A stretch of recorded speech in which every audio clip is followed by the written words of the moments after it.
Assalamualaikum warahmatullahi wabarakatuh. Salam sejahtera, semoga kasih sayang, keselamatan, dan keberkahan dilimpahkan kepada kita semua. Oke, kita sekarang ada di sesi ke-7 dengan tema mempersiapkan laporan kinerja, transportasi arus barang, database aset, efisiensi biaya, perawatan aset, dan red report. Dalam sesi kali ini ada 5 indikator kunci sistem laporan pertanggungjawaban kinerja manajemen transportasi arus barang, yaitu pertama, laporan database alat transportasi dan aset lainnya. Yang kedua, laporan efisiensi aset, equipment dan driver efficiencies, ya. Kemudian ketiga adalah laporan efisiensi biaya atau cost efficiency. Yang keempat, laporan perawatan aset, downtime of equipment in percentage and cleanliness. Dan yang kelima, laporan merah atau red report, keadaan yang tidak diinginkan pada manajemen transportasi arus barang. Ini 5 indikator, tapi nanti kita lihat ada 10 laporan ya, betulnya nanti. Yang pertama, laporan database alat transportasi dan aset lainnya. Database aset ini akan selalu diminta oleh manajemen perusahaan setiap bulannya dalam bentuk equipment dan fleet list report, di mana laporan ini berisi mengenai data equipment dan jumlah kendaraan yang ada. Update pada tanggal tersebut, ya, dengan menyebutkan ID-nya, statusnya, ready dan available atau dalam breakdown, dalam perbaikan atau sold, terjual, atau scrap, dan posisi keberadaan aset tersebut. Umumnya laporan database aset ini terintegrasi dengan laporan-laporan lainnya di seluruh departemen. Jika perusahaan sudah menggunakan pemrograman ERP atau Enterprise Research Planning dan SAP, System Application and Product in Data Processing. Ya, ini salah ya, bukan Enterprise, tapi Enterprise perusahaannya.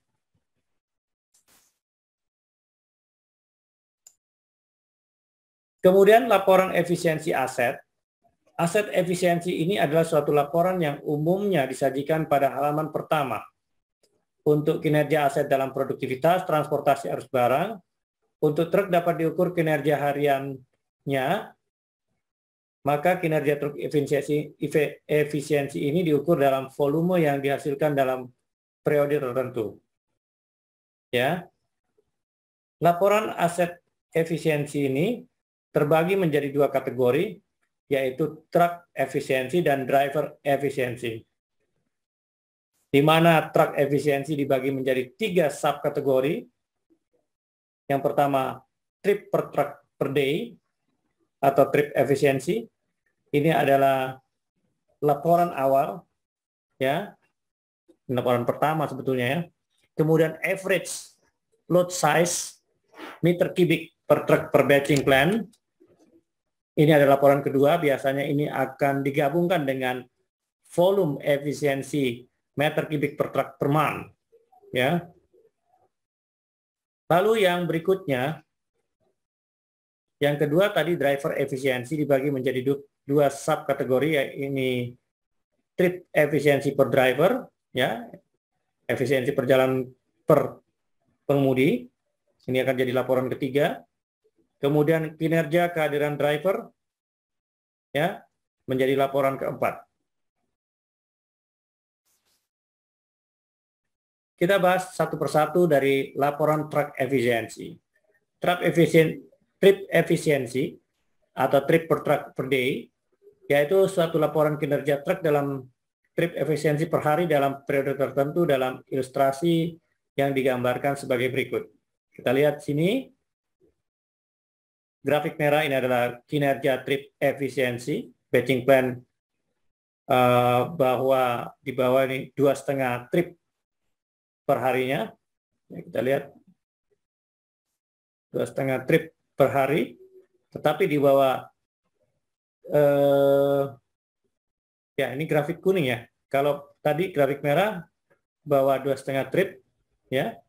Kita lihat 2,5 di sini, ada juga 2,5 ini.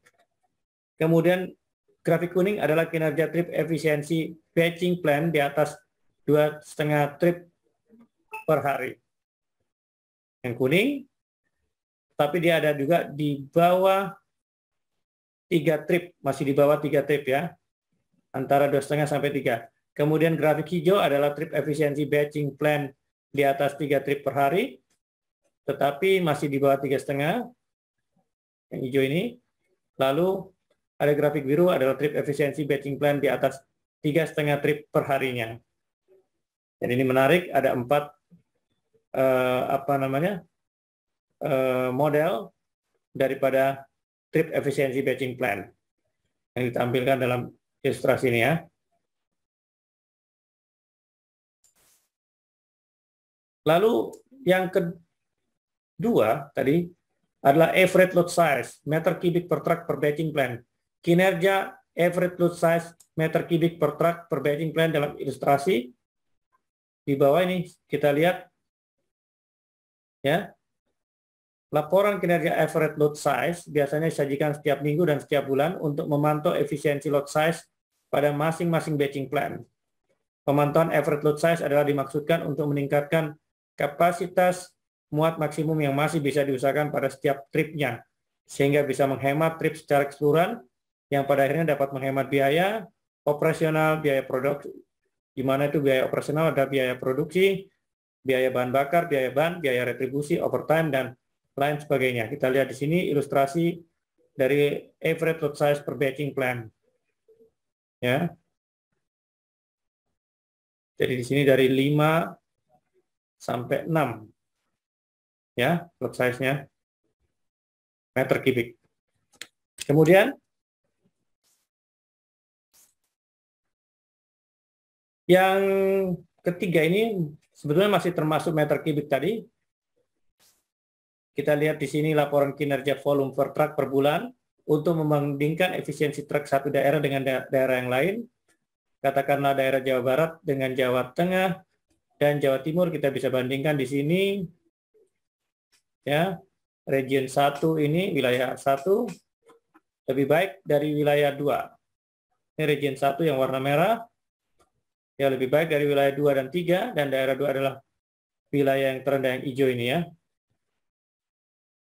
Nah, berdasarkan laporan kinerja volume efisiensi per wilayah tersebut, maka manajemen akan mengambil suatu tindakan yang bijaksana untuk mengalokasikan jumlah truk dari wilayah 2 ya, untuk mendukung ke wilayah 1. Karena wilayah 1 ini sudah cukup baik ya. Nah, ini harus lebih ditunjang lagi oleh wilayah 3 yang kurang untuk mendukung wilayah 1 ya.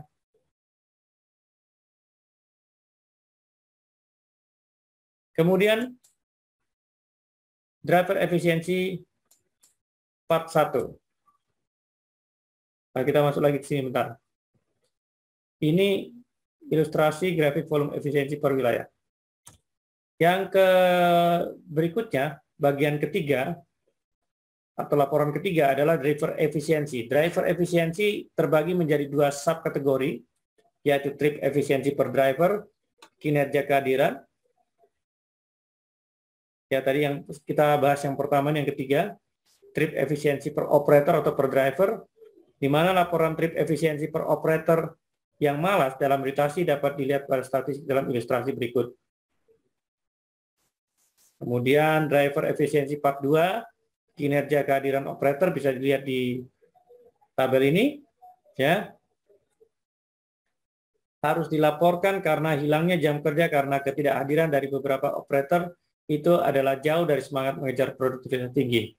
Jika terjadi LTI, lost time injury, dihitung dan dilaporkan setiap bulan oleh safety department. Karena hilangnya jam kerja akibat kecelakaan kerja, maka sudah semestinya juga lost time absenteeism dihitung.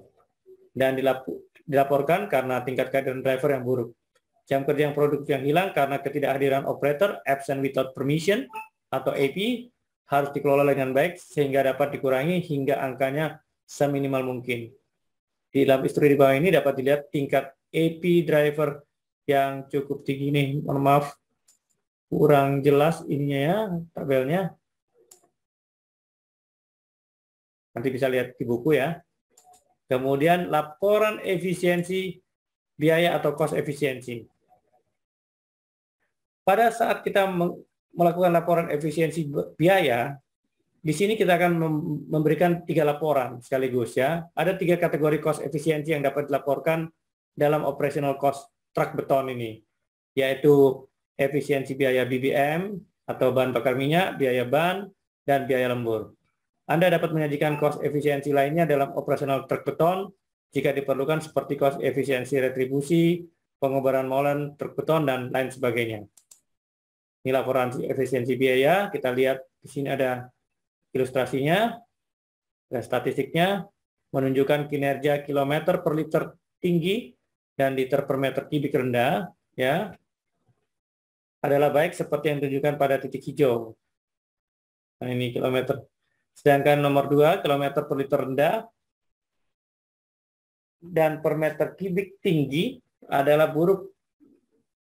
Ya, kalau per meter kubiknya tinggi, ini adalah buruk sepertinya pada titik merah.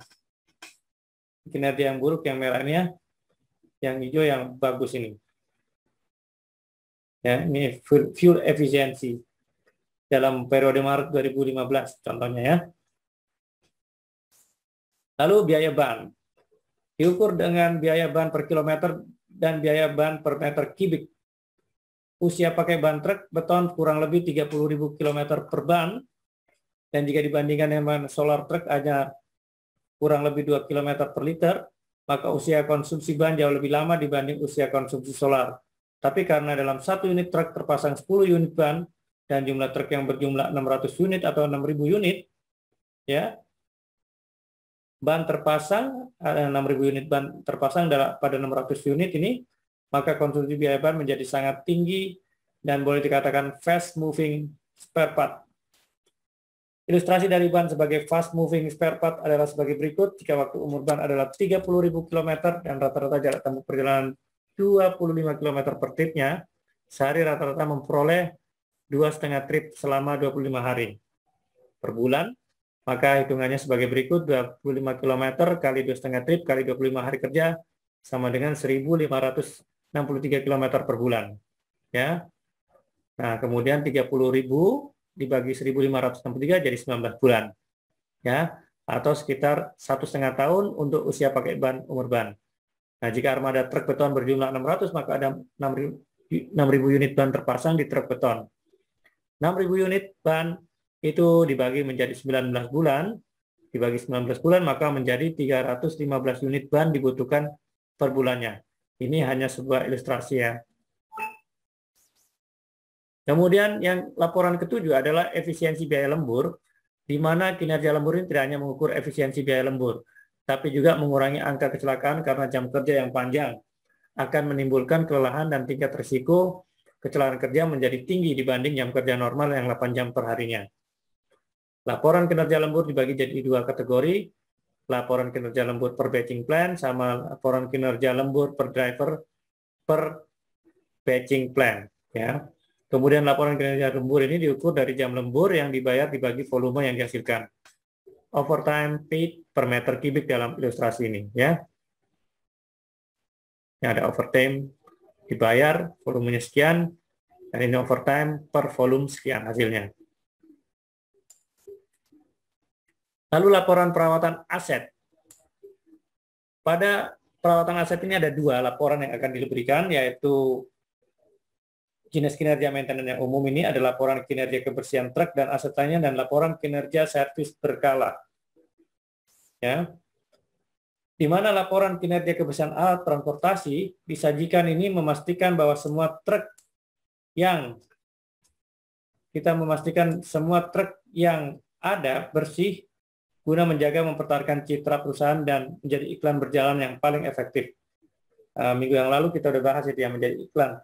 Kemudian tabel monitor kebersihan truk mixer di batching plan bulan ini kita lihat nih statistiknya, ya, contohnya. Nah, kemudian laporan kinerja perawatan berkala alat transportasi, kita lihat di sini ada oil schedule changing oil nih, seperti forklift, loader, lakukan servis berkala secara rutin, dan untuk menghitung keterlambatan servis berkala ini, apakah masih dalam batas toleransi, ya. Kemudian tujuannya untuk menghindari adanya permasalahan pada mesin truk dan peralatan lainnya karena terlambatnya jadwal servis berkala, ya. Nah, ini adalah laporan red report yang tidak diharapkan. Laporan kinerja merah mengenai kendaraan yang tidak diharapkan, yang terakhir ini, terjadi seperti kecelakaan kerja, accident truk, storing, masalah mesin truk mati saat pengiriman, engine off selama pengiriman, second unloading, illicit concrete, dan penyimpangan jalur, dan lain sebagainya. Ini ilustrasinya ya. Nah, dapat kita simpulkan tadi bahwa ada 10 laporan paling tidak yang harus disampaikan pada manajemen transportasi arus barang. Yang pertama tadi adalah trip efisiensi, kedua load size efisiensi, ketiga driver efisiensi, keempat driver absenteeism, yang kelima full cost of efisiensi, keenam tire cost efisiensi atau ban ya, biaya efisiensi ban, yang ketujuh overtime cost efisiensi, ke-8 cleaners of track, 9 on time oil servicing, dan 10 red report, laporan yang tidak diharapkan ini ya terjadi. Dan ini membuat suatu 10 performance benchmark, bagaimana membenchmark membandingkan 10 kinerja ini, bagaimana caranya supaya kita bisa lebih baik ke depannya. Baik, itu saja untuk sesi ke-7. Kali ini kita ketemu sesi ke-8 nanti.